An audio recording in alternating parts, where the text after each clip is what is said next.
महाराष्ट्र शासनाच्या राज्य परिवहन महामंडळाकडून विविध सवलतीच्या योजना चालवल्या जातात। याच सवलतीच्या योजनेसाठी नुकताच महाराष्ट्र राज्य परिवहन महामंडळाच्या वतीने NCMC स्मार्ट कार्ड ही सुविधा प्रारंभ केली आहे।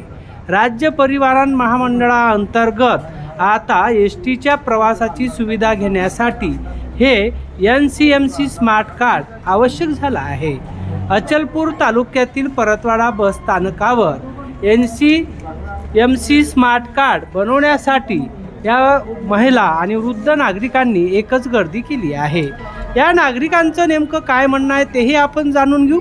मात्र एसटी महामंडळाच्या अधिकाऱ्यांनी या ठिकाणी गर्दी होणार नाही यासाठी एकतर सेंटरची अतिरिक्त सेंटर सुरू करावे, मनुष्यबळ वाढवणे गरजेचं आहे, जेणेकरून या वृद्ध लोकांना तासनतास उन्हात उभा राहण्याची वेळ येणार नाही।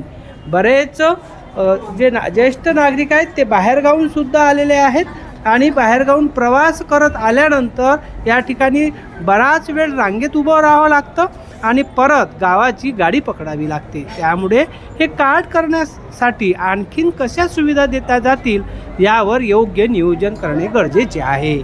आम्ही रांगेत 11 वाजतापासून उभे आहे, तरी आमचे पाय दुखत आहे। आम्हाला हे सुविधा लवकर करावी।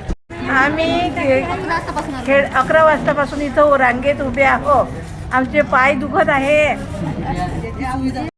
माझं नाव नामदेवराव केकाडे काकडा।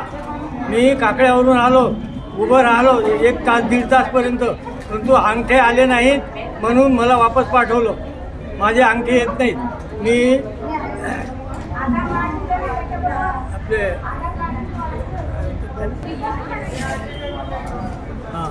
तर मला त्रास झाला नाही पाहिजे। आता अंगठे येत नाही त्याच्यामुळे काय करावं आम्हाला समजत नाही, म्हणून आम्ही या सवलतीपासून वंचित राहण्याचा प्रसंग येत आहे माझ्यावर। याचा काहीतरी विचार करा।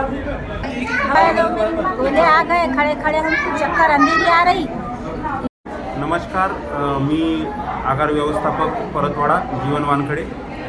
आपल्या आगारामध्ये आपण पाहू शकता NCMC कार्डचे रजिस्ट्रेशन इथे सुरू झालेलं आहे आणि त्या अनुषंगानं मोठ्या प्रमाणात इथे गर्दी होत आहे। मी सर्व नागरिकांना आवाहन करू इच्छितो की त्यांनी कुठल्याही प्रकारची घाई करू नये। त्याकरिता मुबलक प्रमाणात अवधी आपल्याला देण्यात आलेला आहे आणि सद्यस्थितीत आधार कार्ड हेच पुरावा म्हणून ग्राह्य धरण्यात येत आहे। संपूर्ण अमरावती जिल्ह्यात 68 एजंट्स आपण निवडलेले आहेत आणि टप्प्याटप्प्याने त्यांना आपण इथे कार्यरत करतो आहे। ज्यावेळी पूर्ण एजंट आपले कार्यरत होतील त्यावेळी अशी गर्दी वगैरेची परिस्थिती उद्भवणार नाही। करिता मी सर्वांना नम्र विनंती करतो की कुठल्याही प्रकारे घाई गडबड न करता शांततेने आपले रजिस्ट्रेशन करावे। धन्यवाद।